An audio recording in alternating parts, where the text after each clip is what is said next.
Hi friends, welcome back to channel Galatta Google. நான் இன்றைக்கி எங்கள் வீட்டில் என்ன சமையல் செய்கிறேனோ அதுதாங்க நான் காமிக்க போகிறேன். இன்றைக்கி வந்து தலைக்கறி வந்து நான் க்ளீன் பண்ணி சுத்தம் பண்ணி சுடு தண்ணியிலலாம் போட்டு கழுவி வச்சுருக்கிறேன். ஃபஸ்ட்டு வந்து ரசம் பார்த்துக்கலாம். ரசத்துக்கு வந்து ஒரு 3 தக்காளி வந்து நல்லா வந்து கொஞ்சம் உப்பு மஞ்சத்தூள் போட்டு நல்லா பாயில் பண்ணிட்டீங்களா, அது ஒரு பக்கம் இருக்கட்டும். இப்போ வந்து மசாலா ரெடி பண்ணுறதுக்கு ரசத்துக்கு மிளகு, ஜீரகம், காய்ந்த மிளகாய், கருவேப்பிலை, பூண்டு, ஒரு 3 தக்காளி போட்டு நல்லா கொரப்பாக அடிச்சிட்டு எடுத்துகிட்டு வந்துடலாம். பாருங்க, இந்த மாதிரி கொரப்பாக அடிச்சிட்டு எடுத்துகிட்டு வந்துட்டேன். இப்போ வந்து இது வந்து நல்லா பிசைஞ்சு எடுத்துக்கலாம். புளி தண்ணியோட பிசைஞ்சு நல்லா எடுத்து ஒரு தண்ணியை வச்சுக்கலாம். நான் வந்து இப்போ வந்து எல்லாம் ரெடி பண்ணிவிட்டு நான் இது பண்ணும்போது காமிக்கிறேன், உங்களுக்கு தாளிக்கிற போது காமிக்கிறேன். நான் இப்போ பாருங்கள், நல்லா வந்து கொத்தமல்லி போட்டு நல்லா பிசைஞ்சு புளி தண்ணியாக போட்டு ரெடி பண்ணி வச்சுக்கலாம்.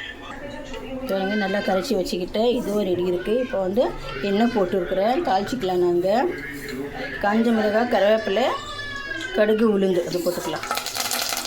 இந்த மசாலா போட்டுக்கலாம்.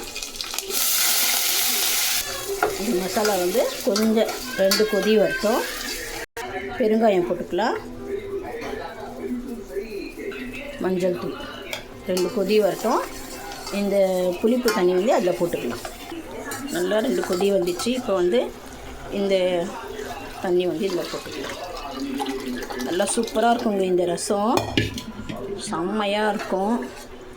பாருங்க, அவ்வளோதான். புளிப்பு எப்படி இருக்குது, புளிப்பு கரெக்டாக இருக்கான்னு, உப்பெல்லாம் கரெக்டாக இருக்கான்னு பார்த்து போட்டுக்கோங்க. இப்போ வந்து மேலே வந்து நுரை கட்டுட்டோம், ஆஃப் பண்ணிடலாம். பாருங்க, நல்லா நுரை கட்டிச்சு, ஆஃப் பண்ணிடலாம். கொத்தமல்லி, கருவேப்பிலை போட்டு ஆஃப் பண்ணிடலாம். அவ்வளோதான், இது ரெடி ஆகிடுச்சிங்க. செம்மையான ரசம் ரெடி ஆகிடுச்சு. இப்போ வந்து தலைக்கறி வந்து கிரேவி பார்க்கலாம் வாங்க. குக்கரில் எண்ணெய் போட்டுக்கிறேன். எண்ணெய் சூடாகிடுச்சு. 2 வெங்காயம் நறுக்கி இருக்கிறேன், அது போட்டுக்கலாம்.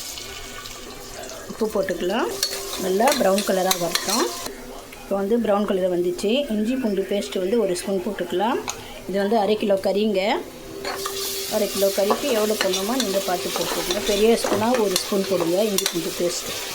நல்லா பச்சை வாசனை போகும். இப்போ வந்து ஒரு தக்காளி, கொத்தமல்லி போட்டுக்கலாம். இப்போ வந்து மசாலா போட்டுக்கலாம். மிளகாய் தூள், மஞ்சள் தூள், கரம் மசாலா. உங்களுக்கு காரம் எவ்வளோ வேணுமோ அவ்வளோ போட்டுக்கோங்க. கரம் மசாலா நான் 1/2 ஸ்பூன் போட்டுருக்குறேன். நல்லா கொஞ்சம் தக்காளி எல்லாம் வதங்கி வரட்டும். நல்லா வதங்கிச்சு. இப்போ வந்து இந்த கறி வந்து தலைக்கறி இதில் போட்டுக்கலாம். போட்டுட்டு இதில் வந்து ஒரு டம்ளர் தண்ணி போடலாங்க. தண்ணி போட்டு ஒரு 4-5 விசில் விடலாம். 3 விசில் ஃபாஸ்ட்டாக